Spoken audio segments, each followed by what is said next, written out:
আসসালামু আলাইকুম। মেন্টর খালেদ পেজে সবাইকে স্বাগতম। আমরা ইদানিং একটা স্কিল নিয়ে বেশি কথা বলি, সেটা হচ্ছে critical thinking. What is critical thinking? সংক্ষেপে যদি বলি, ক্রিটিক্যালি একটা বিষয়কে অ্যানালাইসিস করে সেই বিষয় নিয়ে আপনার আন্ডারস্ট্যান্ডিং বা আপনার উপলব্ধি, আপনার অ্যানালাইসিস কাউকে শেয়ার করা এবং সেটার মাধ্যমে কোনো একটা সমস্যার সমাধানের জন্য উদ্যোগ নেওয়া। আইডিয়ালি এই ধরনের স্কিল বা ক্রিটিক্যাল থিঙ্কিং স্কিল কেন এখন খুব বেশি জনপ্রিয় অথবা খুব গুরুত্বপূর্ণ হয়ে উঠেছে? এখনকার টেকনোলজিক্যাল ডিসরাপশনের সময়ে বেশিরভাগ কাজই বা রুটিন কাজই এআই বেসড হয়ে যাচ্ছে, অটোমেটেড হয়ে যাচ্ছে, আইওটি বেসড হয়ে যাচ্ছে।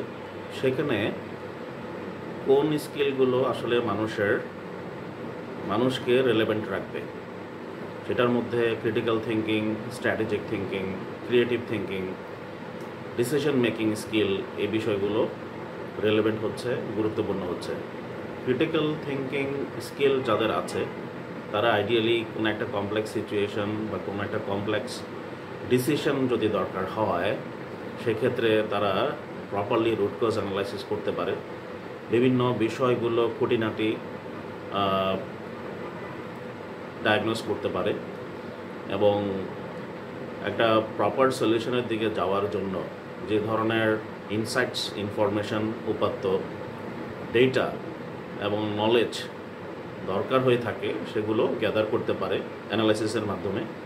ইভেনচুয়ালি কোম্পানির জন্য বা ইভেন পার্সোনাল লাইফেও একটা ভালো ডিসিশন নেওয়ার জন্য সেই স্কিলটা বা সেই ইনফরমেশনগুলো যথেষ্ট হেল্প করে। তাই এখনকার কর্পোরেটের জগতে যেইভাবে আমরা আসলে এগোচ্ছি, নানা রকম কমপ্লেক্স সিচুয়েশন কিন্তু ফেস করা হয়, কমপ্লেক্সিটি বেড়েই যাচ্ছে।